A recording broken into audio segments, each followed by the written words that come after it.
This is the Dbrand grip and I've been using it for the last 3 months, so here are my thoughts. From the moment I got it, I could tell that the case is going to be something special, since it came in this sleek box with lots of thought put into it. I could feel that supreme grip, as the name suggests, the moment I first held it. I've never felt so confident holding my phone in my hand, and probably the biggest contributor to that, outside of these little grips that really just snug your fingers in between them, is probably the nano texture around the whole case, which is sometimes even so grippy that it gets stuck when I'm pulling my phone out of my pocket, which sometimes gets a bit inconvenient, but then again, I rather have much more grip when I'm holding it on my hand than it to just simply slip out of my pocket as, for example, a naked phone would. There's this raised lip that you can see on the front of the case, and it really shows that Dbrand have actually put some thought into the case and not just manufactured it because, well, they wanted to make some money. They really focused on the whole experience with the case, because you can see that the case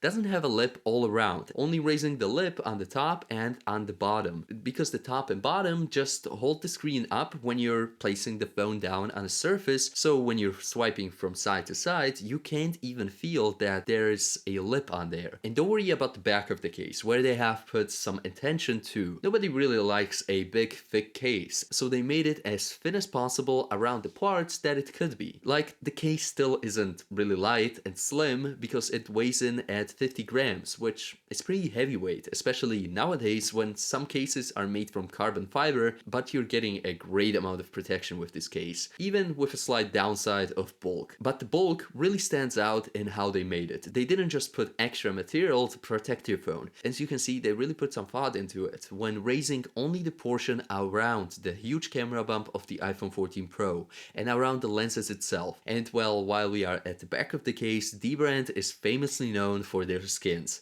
and they have lots of options to choose from. It only depends on you what kind of design you want for your phone. If you want something crazy, you can go for the Damascus drop, or if you want something subtle, you can go for carbon fiber or even a matte black texture, like I've gone for. I've got the matte black MKBHD icon skin, which I really liked from the day it launched, and I chose the skin because, well, it is a reminder for me to always try to make better, high quality tech videos for you guys, hopefully one day getting to the level of MKBHD. So let's now move to the side of the case with the buttons. They are really good buttons, like the click and tactile feel of them are really top notch. The only buttons I liked more are probably on the Apple original leather case, which are these nice like metallic buttons, and I just like the feel of metal on my hands. But these rubber buttons are also excellent because, well, they don't get scratched like metal buttons do, and they have this nice little texture to distinguish the volume rockers from the power button itself.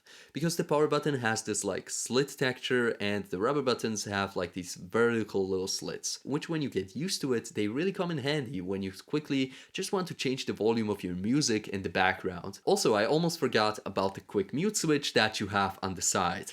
It's probably the ideal sized hole that you have for it. Some cases really just give it massive holes just to, I guess, get your fat fingers in there, but this one seems ideal. And another little detail about the hole, the charging port is big enough for every type of accessory that you could need. I could fit every cable I had into there and it worked perfectly. Also, the new Dbrand grip, which goes with this year's iPhone 14 series, has a stronger MagSafe than last year. I felt completely secure about my phone being in this case. I dropped it several times out of my own clumsiness. I didn't worry a single bit about anything getting scratched or damaged with the case, because, well, the sides are absolutely massive, full protection on there, the back is well protected, as I said, with the extra lip, and the front has this little nice lip section, and if you just stick any kind of screen protector on there, like for example I'm using my Spigen one here, your valuable device is going to be protected from each side and every angle. So hopefully you enjoyed the video, and if you did, please leave a like down below. It really helps with the algorithm